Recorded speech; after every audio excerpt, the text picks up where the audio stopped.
Jornal da Comunidade. Apoio. Praticagem de Santos.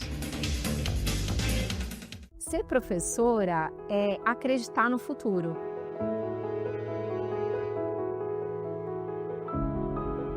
Desde muito criança, minha mãe comprou uma lousa para mim e ela mesmo conta que eu comecei a ensinar os vizinhos, né? Pegava as amiguinhas da rua e já começava a ensinar umas letras, uns números.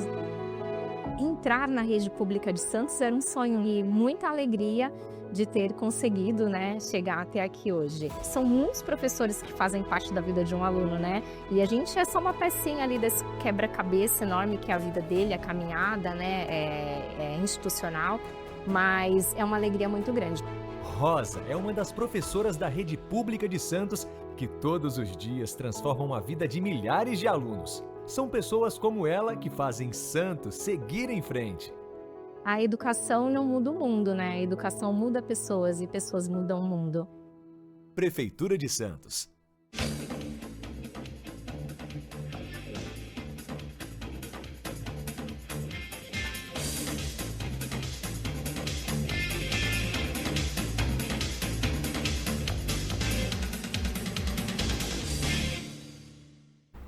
Olá, jornalista Jorge Fernandes, hoje na TV Com, como também nas quartas-feiras, sábado também ao 12h30, no domingo à noite e também na segunda-feira.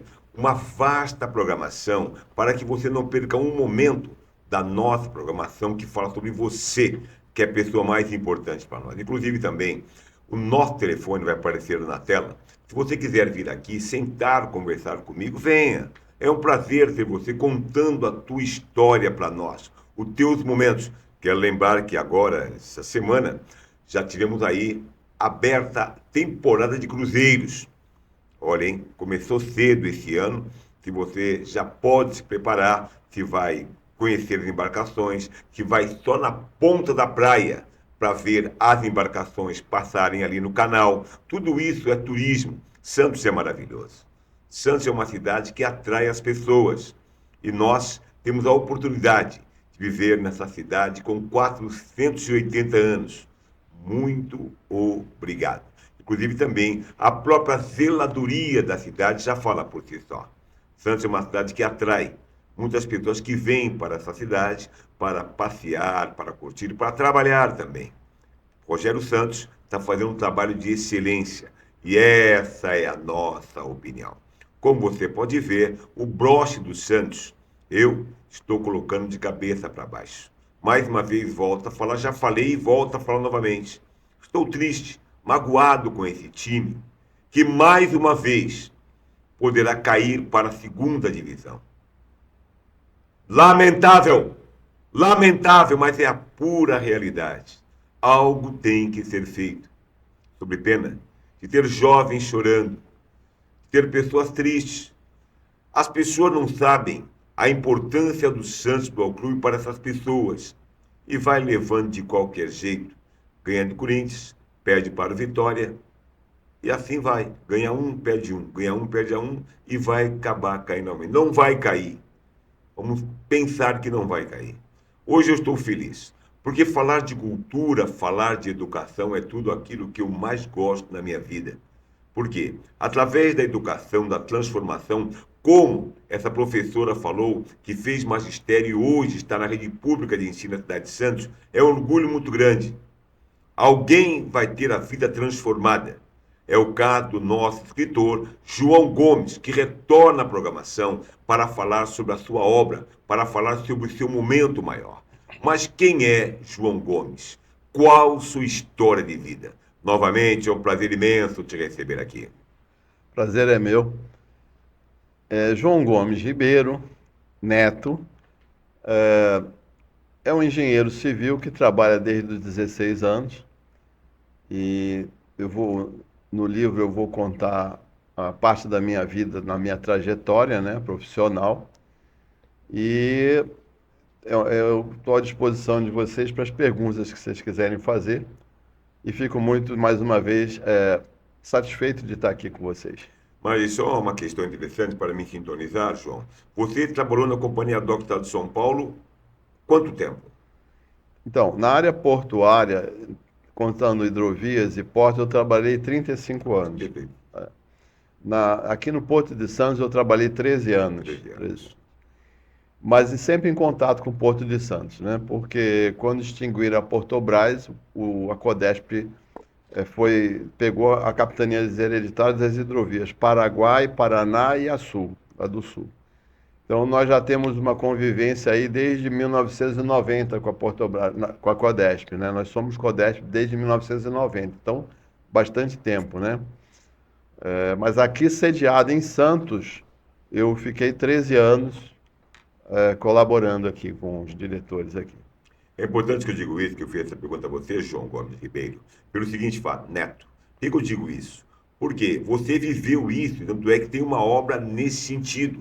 Mas houve uma mudança muito acelerada do Porto de Santos. Eu fiz essa pergunta ao entrevistado anteriormente e faço a você também, por quê? Você viveu desde 1990. Naquela época, era a Companhia DOCA do Estado de São Paulo. Depois, a Codesp e agora a Autoridade Portuária. Foram mudanças que foram mudando também a própria cidade, mudou as pessoas também, na sua ótica. Toda mudança, né, tem que ter um motivo, né, uma razão, né? Não vejo razão para essas mudanças, sinceramente. Não precisaria ter essas mudanças aqui. Mas quando há mudança e não muda-se a filosofia, não tem problema. Mas quando muda-se a filosofia, aí pode pegar, né? Perfeito. É importante ter essa opinião nesse momento, essa mudança que pode acontecer. Nós temos aqui, coloca por favor o livro na tela, para nós possamos ver esse lançamento, essa obra do Porto de Santos, João Gomes Ribeiro Neto, que escreveu, porque ele viveu desde 1990, tem mais de 30 anos no Porto, tem uma história, conta a sua história nesse livro, que você vai ter esse um instante, eu tenho certeza, daqui a pouco instantes vamos estar colocando o telefone, para que você possa adquirir essa obra, que fala do Porto, fala da cidade, fala de nós, fala de tudo aquilo que envolve o maior porto do Hemisfério Sul, e por que não o Brasil? Fala da obra pra gente. Então, eu fui motivado a escrever esse livro. Quando eu falar do livro, eu vou falar pormenorizando os motivos, né? Perfeito. O título do livro é Interlândia de Portos do Brasil sinalizam novas oportunidades hidro-rodo-ferrodotoviárias. Então, no livro, eu falo en passant de todos os portos e as oportunidades que tem, mas me concentro mais na Bacia Paraná, que abrange 5 estados, tá? E abrange 30% das hidrovias do país nessa região, e faço algumas propostas de otimização do que já funcionou, né? Até ano passado eu tentei conversar com governanças, fui no Ministério, em vários segmentos, pessoal das hidrovias de Brasília, mas acontece que a mudança do pessoal nas governanças, mudando o governo, muda todo mundo. Então, não havia condição das pessoas gestoras entenderem o que aconteceu no passado. São jovens, com vontade de trabalhar, tudo certinho. Mas aí, quando eu percebi isso, que eu estava chovendo no molhado, eu falei, sabe uma coisa, eu vou escrever um livro do que eu presenciei nesse tempo todo, e vou deixar registrado o que eu proponho, como pode ser resolvido a retomada da multimodalidade, da matriz de transportes, que já foi equilibrada. O pessoal fala assim, por que a hidrovia não vai para frente? Não, a hidrovia já foi para frente, ela já funcionou redondo. Eu vivi o antes, o durante e o depois. Por isso que eu escrevi esse livro. E eu proponho, por exemplo, infelizmente tive que concordar com isso, hoje para recuperar essas bacias do país, na parte de navegação, ferrovias secundárias que foram também sucateadas, eu tenho que me render à concessão, entendeu? Porque só quem tem verba para fazer isso, o dinheiro, é o capital estrangeiro e nacional da iniciativa privada. Então, no final do livro, eu estou colocando lá uma proposta de termo de referência, pormenorizado assim, genericamente, né? Dizendo que, por exemplo, a Bacia do Paraná, que eu vou dar o exemplo, ela tem 5 estados, é uma bacia mais rica que tem no Brasil. A concessão está proposta de 1,3 bi para quem ganhar a concessão, a partir desse valor no leilão, né? Explica o que tem quais são as condições da concorrente para participar desse leilão. E ela vai ter 40 anos para recuperar e ganhar dinheiro. Então, no início, nos 10 primeiros anos, o governo não vai ver dinheiro porque ela vai investir muito, é a proposta que eu estou fazendo. Ela vai ter que recuperar, vai ter que fazer empresas de navegação novas, que não tem mais navegação no Rio Paraná, por exemplo, em outros rios. As embarcações que tem, elas já estão lotadas com o seu pessoal lá, com os donos das empresas, com os armadores, e o potencial da hidrovia é 20 vezes maior do que está sendo movimentada, por exemplo, na hidrovia Paranaíba, Paraná-Tietê, pedacinho do Paraná, que vem para o Porto de Santos. Representa menos de 1% da carga movimentada no Porto de Santos. Então, é uma situação completamente fora do normal. Nós já tivemos, na época da Portobras, uma condição de equilíbrio na matriz compatível, tá? Então, quando o Collor extinguiu empresas estruturantes do país, em 1989 e 90, aos poucos foi caindo a movimentação hidroviária, a movimentação de trechos secundários de ferrovias, e etc., que estamos aí vendo hoje, a matriz de transporte totalmente desequilibrada e o custo do Brasil lá em cima. É interessante o seu livro que você conta, você apresenta uma proposta que é muito interessante, mas eu fico meio preocupado, porque os modais que foi citado por você, hoje o Porto de Santos, que é o maior porto do Hemisfério Sul, ele tem um modal, não tem um modal ferroviário, o modal rodoviário é que prevalece em pleno momento do Porto de Santos crescendo, fala-se em túnel, mas o modal rodoviário ainda prevalece. E você vem com essa proposta das hidrovias, como também você acabou de apresentar uma proposta para uma empresa privada pagar 1 bilhão. Você não consigo entender como, na prática, isso possa funcionar. O governo, ele não tem capital, ele inchou.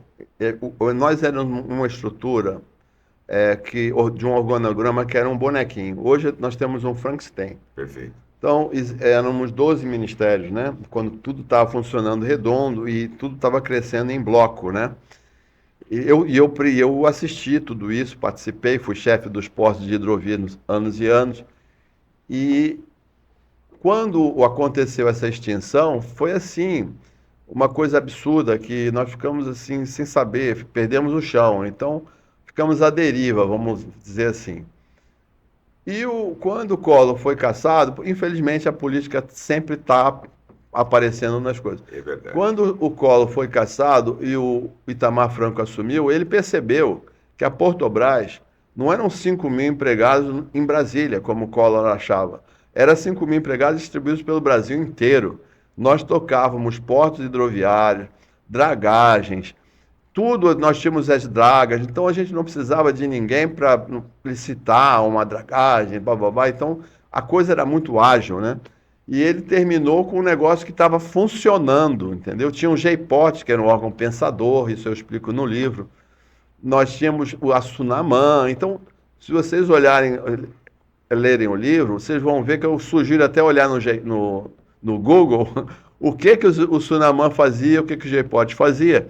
E vocês vão verificar que eles eram uma estrutura totalmente saneada e técnica e eficiente, né? E acabar com esse tipo de coisa foi uma irresponsabilidade. Como dizia a minha mãe, você pega um travesseiro de pluma e despeja todo o travesseiro, você não vai conseguir mais recolher as plumas para dentro do travesseiro. Então, aconteceu o quê? Ninguém conseguiu mais, até hoje, fizeram N órgãos, N mudanças e não se conseguiu mais ter governança, entendeu? Então, como não se tem governança, aí eu respondo a tua pergunta.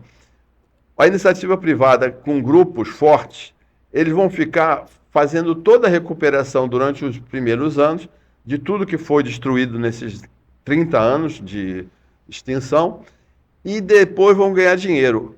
Por exemplo, o Porto de Santos movimentava o Mercosul pela hidrovia do Paraná, que vinha da tríplice fronteira, Paraguai, Argentina e um trecho do Brasil. E nesse tríplice fronteira subia o rio, saía em Presidente Epitácio, ia de vagão até o Porto de Santos. E lá de Panorama também, que era um porto acima.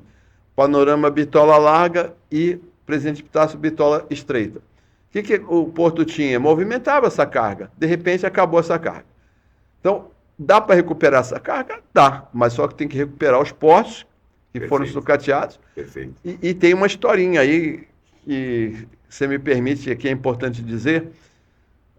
Por exemplo, na hidrovia do Paraguai, nós subíamos carga de Corumbá a Cáceres com cimento e descíamos com madeira, com tudo. Então, as embarcações eram apropriadas para os trechos, subiam com carga e desciam com carga. Então, você vê como é que a hidrovia era equilibrada. E para baixo, idem, com minério de ferro, de Corumbá para Jusante, que continua até hoje, e descia e subia outros produtos. Então, tudo era equilibrado. Hidrovia do Paraná também tinha essa movimentação no Mercosul e outras também, e usava o Porto de Santos, né, fazendo a multimodalidade. O que aconteceu? Com o enchimento da usina hidrelétrica de Porto Primavera, os portos que funcionavam ficaram submersos. Tem que contar essa história. Só que houve um erro de estratégia de não chegar para as empresas de navegação que operavam nessas rotas, dizer, aguenta as pontas aí, nós vamos subsidiar vocês, o custo de vocês, porque daqui a 2 anos vocês vão voltar a operar. Não.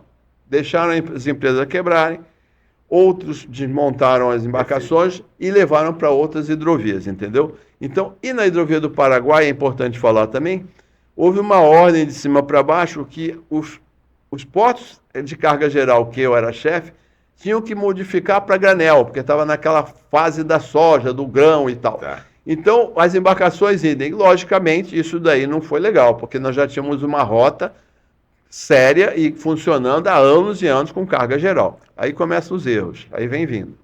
É verdade. Vamos um breve intervalo e voltamos mais com o João Gomes. João Gomes Ribeiro Neto, que está lançando a Interlândia dos Portos do Brasileiros, na novas oportunidades hidrorodoviárias. É importante colocar isso aí, por quê? Por que ele escreveu esse livro? A próxima pergunta que eu vou fazer a ele logo após um breve comercial. Eu espero você.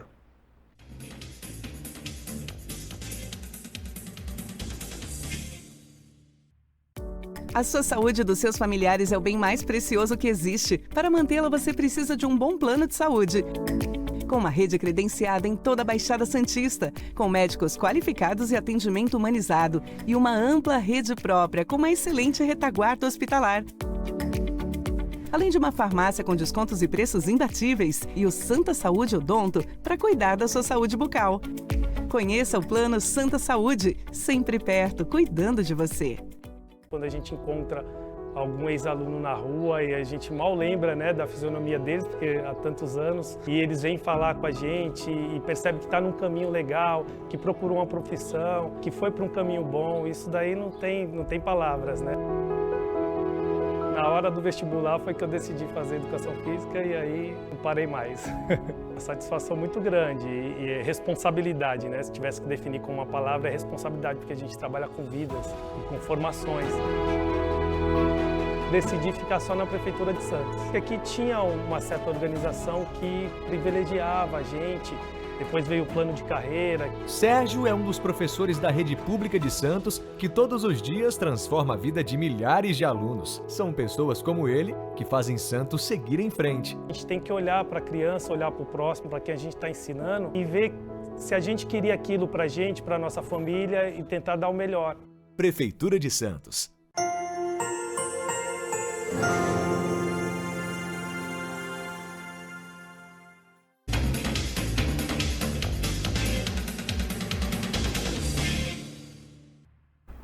Voltamos aqui na TV Com, o canal Zanet. Obrigado ao Reale, obrigado também ao Rafael, pessoas responsáveis que levam a nossa imagem até você. A você, o nosso agradecimento especial. Há anos você nos acompanha, por isso nossos agradecimentos. Hoje, com João Gomes, autor de um livro aqui no Jornal da Comunidade. Aliás, qual o futuro do maior porto do Hemisfério Sul?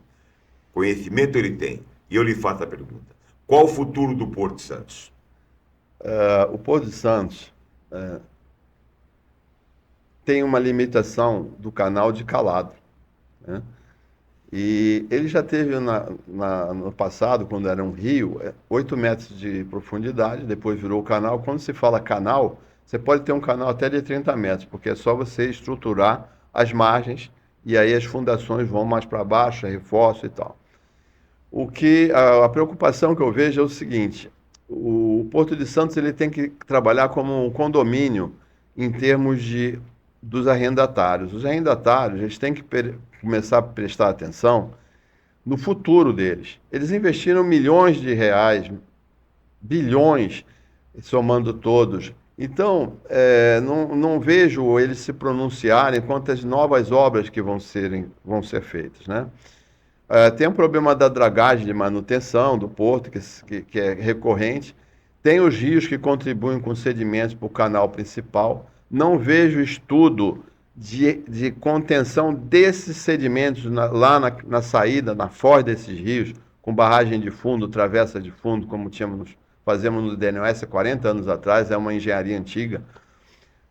Não vejo também, por exemplo, as pontes baixas que fizeram no passado recente, tiraram toda a navegação fluvial, que já foi a maior exportadora de banana, né? Eu coloco isso no livro, mais ou menos, contando também.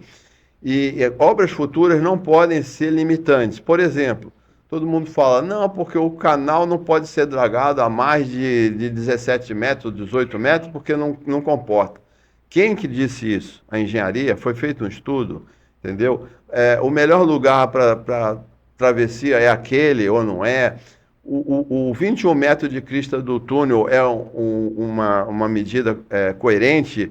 Então, eu vejo que você colocando 21 metros, você vai ter um túnel praticamente a céu aberto, porque não vai ter nada em cima. O método executivo é temeroso, tá? Então, existem propostas de aprofundamento do túnel para 35 metros, 40 metros embaixo, de maneira que ele não atrapalharia nada o canal. Nós estamos falando do canal mais importante da América do Sul, do Brasil. É um porto riquíssimo que movimenta muito dinheiro, né? Então eu vejo alguma preocupação, sim. Eu tenho uma dúvida comigo já há muitos anos, João Gomes, com relação ao canal de navegação do Porto de Santos. Você acabou um termo interessante, que eu vivi esse momento das barcaças, banana, tudo isso aí tínhamos no Porto de Santos. Hoje, eu sinto que o navio que atraca na margem direita ou na margem esquerda, vice-versa, muitas vezes é o modal rodoviário que tem que fazer. Por que não se implanta no Porto de Santos, não volta as barcaças para fazer esse modal da travessia entre Santos e Guarujá, que é tão próximo? Bom, tem duas coisas, né? Tem a travessia, que já é feita, né? De Santos e Guarujá, e poderia ser ampliado, né? Em vez de ter uma balsa ou duas, poderia ter 4 pontos de atracação de balsas, não só ali, mas mais para cima, mais para cima. Perfeito. Então você distribuiria essa travessia, né? E tem também a ligação a seco, que é antes de chegar em Santos, você sai por fora e chega lá em Guarujá. Perfeito. Então, assim, as pontes baixas que foram construídas, elas podem ser alteadas. Existe uma engenharia para isso. Nós já fizemos no Tietê em 2 pontes. Agora, nós não vamos poder, se fizer um túnel raso, não vai se poder mais mexer na estrutura do túnel e de aprofundamento de um túnel, né? Então, eu peço reflexão ao futuro do Porto de Santos, no sentido de, pelo menos, eu não estou questionando o posicionamento, embora eu tenha uma opinião técnica, não estou questionando nada a não ser que aprofundem mais o túnel, né? Pelo menos a gente teria uma condição de futuro de calado maior, né? O comércio no mundo já está a 25 metros, embarcações com 25 metros de calado. No norte já temos vários portos com 25 metros de calado. São Sebastião tem capacidade para 25 metros de calado. E o Porto de Santos está satisfeito com um calado de 16 metros, 17 metros. Então, veja bem, será que isso aí é uma meta progressista ou não, entendeu? Porto Offshore é importante, claro, mas acontece o seguinte, e o investimento que aqueles arrendatários já fizeram ali naquele canal, não é? Você vê, eles vão ficar daqui a 15 anos fora do contexto? Será? Eu não sei. É o futuro que vai dizer. É o futuro que vai dizer. Inclusive, com relação ao Porto São Sebastião, o governador acabou de colocar, queríamos ter um leilão, foi transferido para uma nova data. Realmente, o Porto São Sebastião é um novo momento que ocorre também nos portos aqui do estado de São Paulo. Algo que não tenha lhe perguntado, que acho que é importante, para falar como adquirir o seu livro, o tempo é teu. Então, tem duas maneiras. Ou vai na livraria e compra, que eu posso passar depois, ou compra direto comigo, fica mais barato. Perfeito. Então, o meu celular é 13 DDD 981 95 6789. E comigo é R$100, tá? Aí faz o Pix, ou como vocês quiserem, e aí eu mando para vocês o livro, ou se for aqui em Santos, eu entrego no endereço, quando eu estiver aqui. Mas eu acho que vale a pena porque ele deixa ali bem claro por que as hidrovias pararam de ficar numa matriz equilibrada, o que dá para fazer para retomar, que eu estou considerando a concessão, porque o governo não está com dinheiro para fazer vultosos investimentos. Então, é isso que eu proponho aí no livro, tá? E também parei de tentar sozinho. Agora tem um livro. Quem sabe o ministro lê e outras pessoas leem, e quem sabe cai a ficha da turma, né? Passou na TV com certeza vai chegar no ministro dos esportes, que é muito interessante. Você continue aqui. A TV Com é a melhor. Fique conosco, por favor.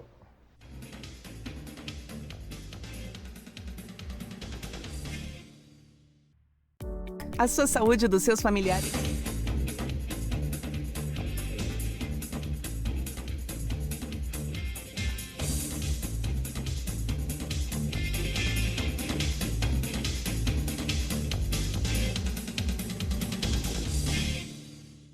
Quando eu vejo que uma criança aprendeu a ler, que ela está mostrando que ela consegue ler, para mim é muito gratificante. Eu sinto que eu venci. As professoras sempre me inspiravam muito, eu admirava muito as minhas professoras. Era como se elas fossem ídolos para mim. É muito importante, é muito bonito ver cada criança se desenvolvendo, cada uma no seu ritmo. Ver o brilho no olhar das crianças quando eu estou fazendo uma leitura para elas, ou quando elas estão aprendendo alguma coisa nova. É muito significativo. Trabalhar na rede pública de Santos, nós temos acesso a um centro de capacitação, Darcy Ribeiro, que é muito potente, tem formações constantes. Rosana é uma das professoras da Rede Pública de Santos, que todos os dias transformam a vida de milhares de alunos. São pessoas como ela que fazem Santos seguir em frente. Eu acredito no poder da educação para transformar vidas. Prefeitura de Santos. Jornal da Comunidade. Apoio. Praticagem de Santos.